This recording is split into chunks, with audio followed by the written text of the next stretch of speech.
Hi everyone, this is Roger, and I got Bill Wilcox flying with him in his 801 up here in the southeast Alaska, right? Or South Central. South Central Alaska. And we're flying in his 801, and how many years have you had this? Have you been flying your 801? I think it's 15 now. 15, and how many hours do you have on it? About 1,100. Well, if you can notice, you got the mountains. What mountain range is that? What you're looking at right there, right behind the lake, is the entrance to Lake Clark Pass. That's Big River Lakes. This is Big River coming out of it. And then we got the ocean back over here. And what you're looking at there is Kenai, the city of Kenai, and off to the left, just a little bit where you're pointed now, is a refinery, a fertilizer plant, and a LNG terminal. You can see... Traffic, Islander 8 Mike Alpha is mid-channel between Shirleyville and Nikiski at 2000, inbound to Kenai. Off to the left, you can see the platform. Bay, Otter 814, 004 to the east, 1500, and we're for Trigger Bay. Where they found oil in the inlet back in the 60s. And we've just been flying all day. We've landed on how many beaches? 3 beaches? 3 beaches. Yeah. A new beach for you today, one of them. One of them was, yes, it was a new beach, and the one beach seemed to have changed since the last time I was there. It was very sandy today, which made a really nice place to land. It had been rocky there the previous time I'd been there. And we had lunch on one of the beaches. We had salmon on crackers and grapes, and it was just like it was meant for Alaska. That's why I live here. And we're heading back to Soldotna, and that's where Bill lives.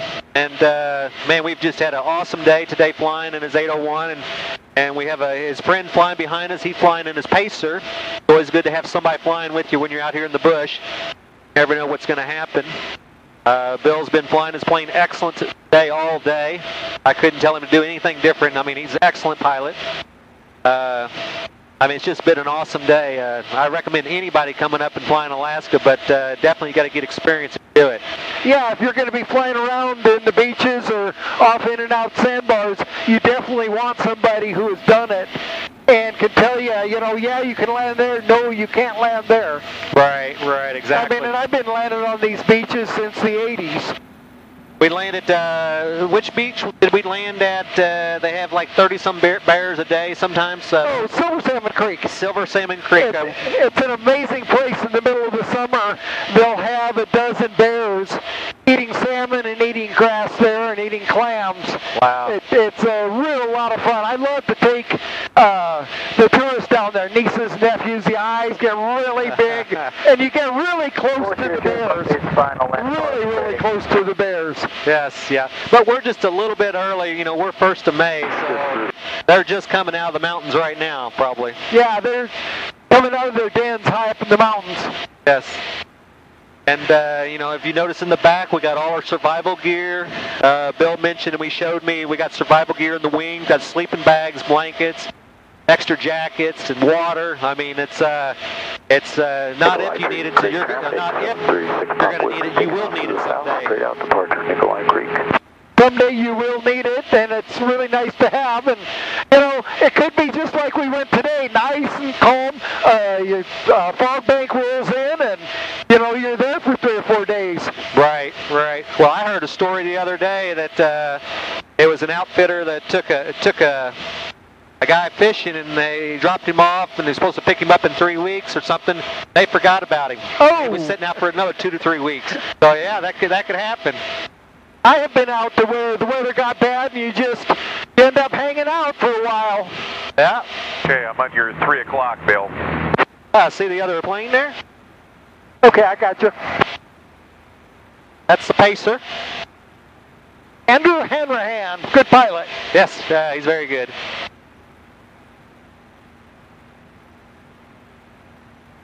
Well, it's nice. You look off to the north, and the inlet is just calm.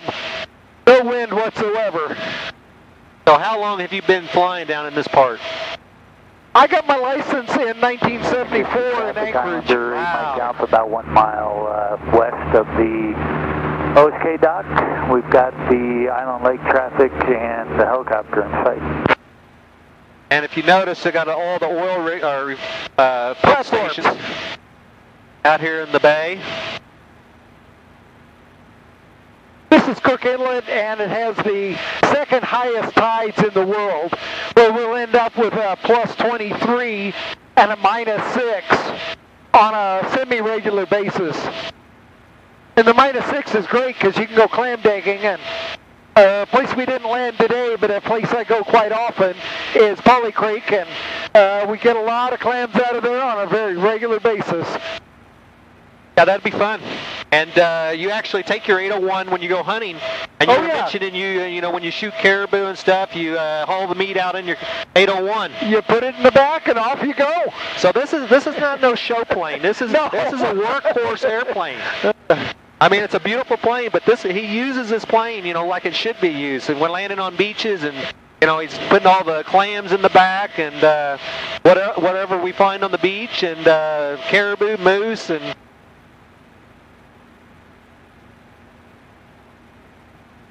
I think we should start an operation up here in Alaska so I can move up here. What do you think? I think you should. Well, it's really good to see a Zenith flying up in Alaska and doing everything you're doing. You know, you're a tricycle airplane, and I would say, you know, 99% of the airplanes I've seen up here in Alaska are all tail draggers. And it just shows you don't have to have a tail dragger to do the things you want to do. That is very true. Can't tell you. West side traffic, Piper 52 Alpha is at West Foreland, 4,500 feet eastbound, flighted to West side. Thank you, Andrew. Yeah, I can't tell you how many times I've been on a beach where I'm the only tricycle gear there, and with the big tires, I don't have any problem.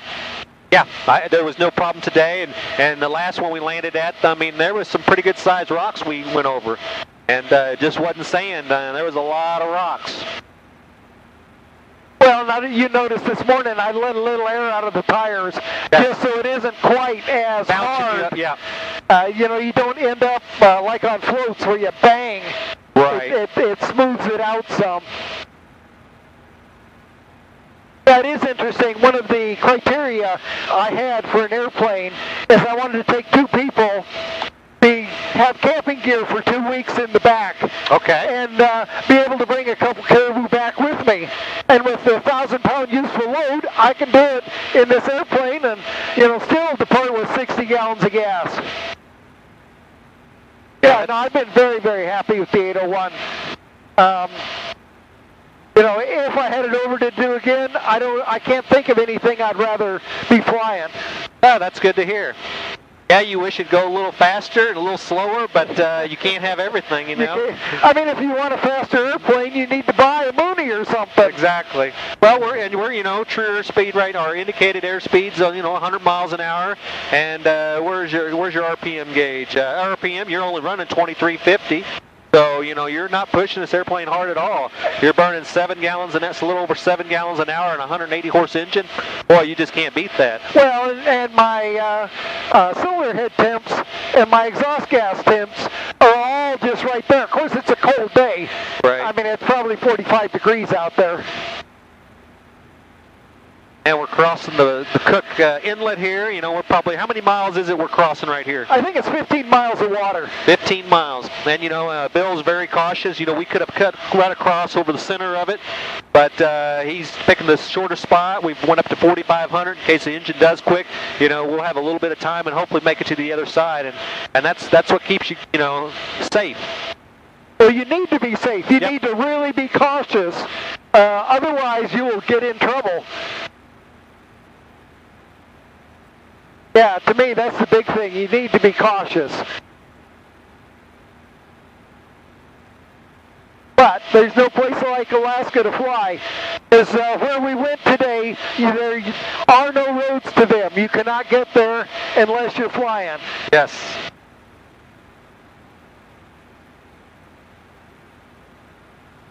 Yeah, you'll have to come up again a little later and do some fishing when all the fish are in. Yeah, that would be awesome.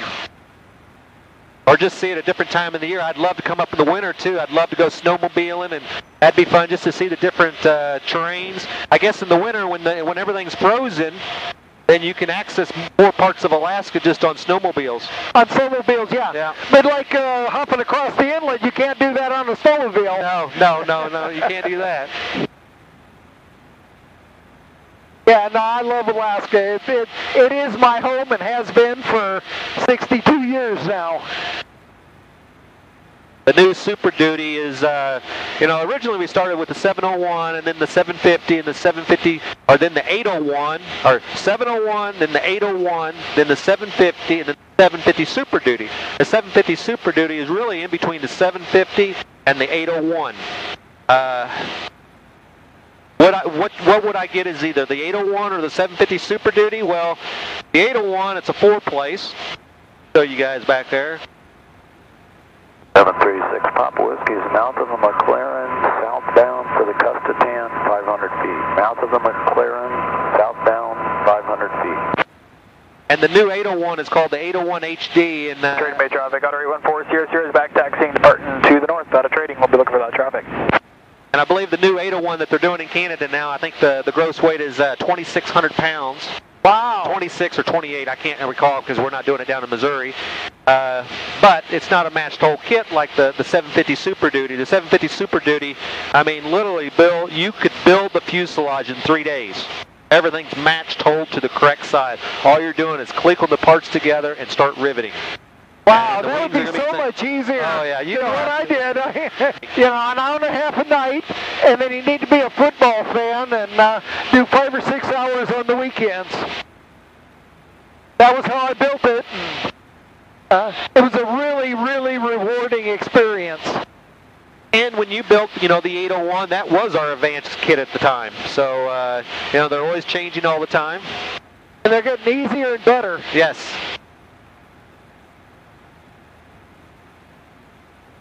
Now we're starting to get civilization where there are roads and all sorts of things. But the other nice thing is you get all these lakes to operate off of. A lot of float planes in Alaska. A lot of people just live to fly floats. And that's a whole different flying all together too. It's just different skills. Yes. It's just a little different skills. And a few different hazards that a land plane guy... Traffic, Piper 5-2 Alpha is over Agrium, 3,500 feet, southeastbound, flight to Nikiski. Okay, I'm going to go to 21-3. Gotcha.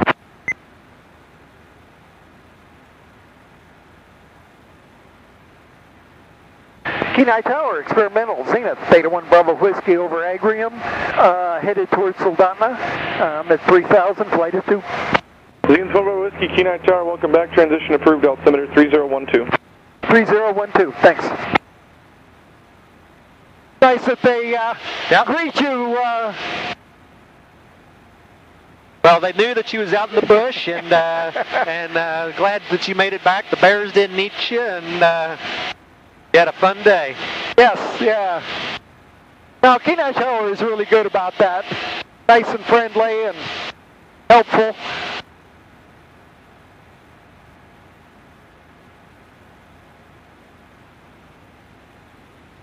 And this straight ahead of us is the famous Kenai River. As I was telling Roger here a while ago, 1 million red salmon go up the Kenai River every year.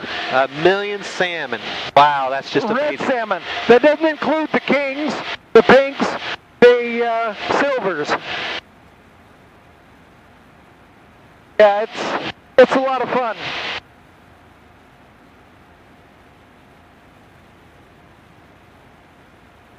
Oh, it's a pretty nice day, too. Oh, just beautiful.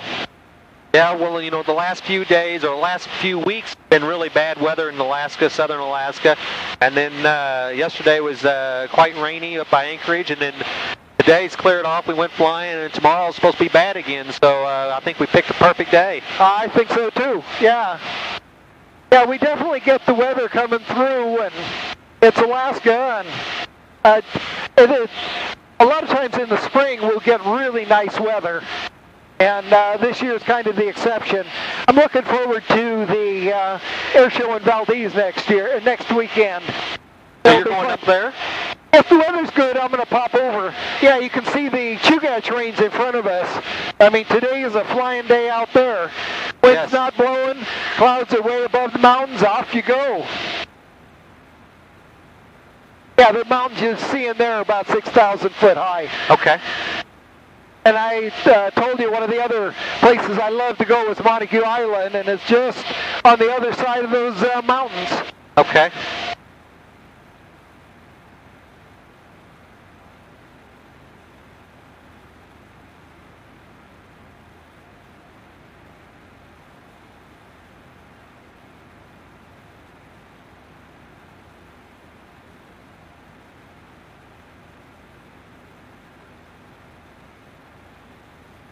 Yeah, here we're coming into downtown Kenai. And it's nice that the airport is just right in town. You know, you can land at the airport and walk to town, no problem. Yeah, you sure can. You see a little farther over are the canneries where they can 1 million fish every year. 1 million go up the river and they catch about 1 million. Wow, and they catch the 1 million out there in out in the inlet. In the inlet. So that's the Kenai River where all the salmon are coming up. The other cool thing about Kenai is they're flying airplanes out of the 50s out of here. DC-4, DC-6, C-46, hauling fuel into gravel strips. And it's really great to see those old airplanes still flying.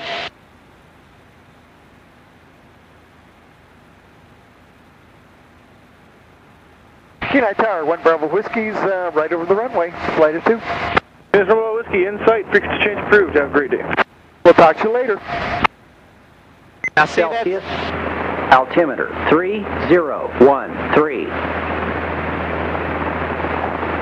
Soldotna Airport, automated weather observation 0119er, Zulu. Wind 320 at 04. Visibility 10. Sky condition overcast 6,000. Temperature 09er Celsius. Dew point -01 Celsius. Altimeter 30. Yeah, that's just amazing. In the lower 48s, we flew over a controlled tower airport, called them right over the runway, and they cleared us to frequency change. In the lower 48, we would have to get outside their airspace before they'd allow that. Oh, I believe it. First of the month, the military gets training money, and you see the C-17s and the C-130s here playing games. Yeah, last time I came through here, there were beluga whales in the river, in the Kenai River in here. I don't see any today. Well, it's kind of a low tide there. And how big do the whales get? Oh, those are small ones. They're just 10 or 12 feet. Okay, yes, okay, now I know which ones, yes. The white whales. Yes. Not like Moby Dick, just the small white ones. Right. Yeah, it's kind of special to see them up in the river, because normally you see them offshore, but I think it's been a long, cold winter, and they were hungry, and there were fish in the river, and they just chased them up. Soldotna traffic, 801 Bravo Whiskey's over the Warren Ames Bridge, inbound for Soldotna. Flight of 2.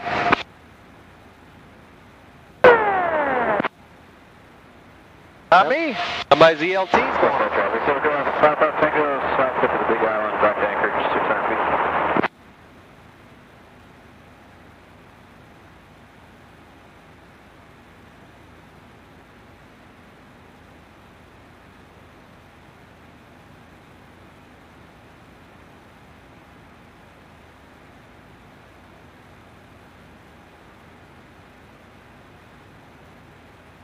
And 736 Papa Whiskey's West Forelands eastbound, climbing through 3,000 for 5,500.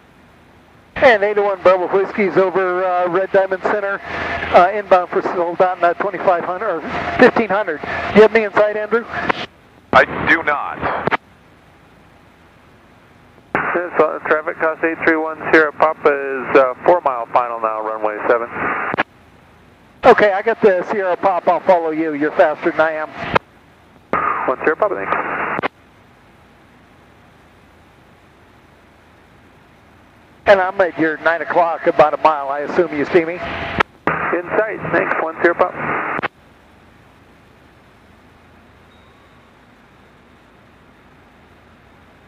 Yeah, a lot of seagulls out here floating. So that traffic says the 11849 turning right downwind to runway 7, so that now touch and goes.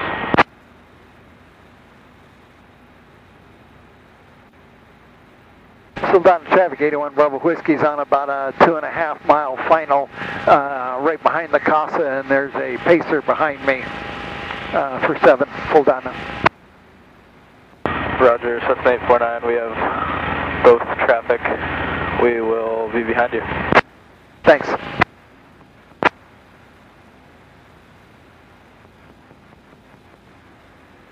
Okay, C, gas. Gas is good. Undercarriage, I'm on wheels. Mixture and prop. Yeah, I find it a lot better practice to land on the gravel than on the big asphalt runway. Oh yes, get you ready when you're going out in the bush, you know, everything.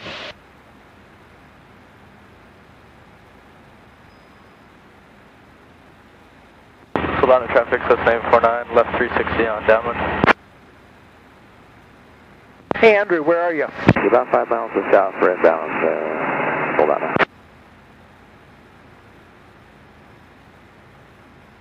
Sultana traffic, 81 Bravo Whiskey's on about a 1 mile final for 7 gravel, Sultana. Solana traffic, Pepper 52 off is on a 3 mile final for 7 gravel, Solana.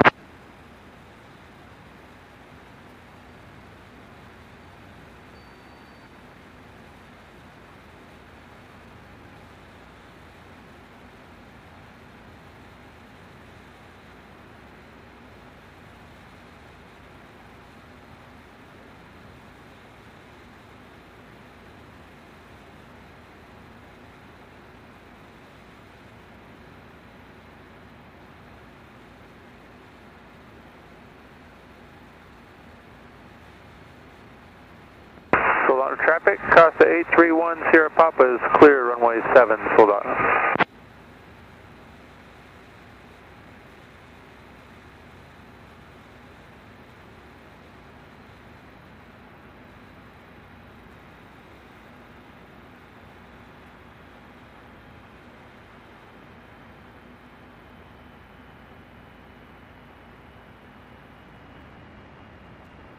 Hold on, a red white Husky is about 3 to the south. We'll be maneuvering for downwind, runway 7, hold on. Solana traffic, 52 off is short final for 7 gravel, full stop, Solana.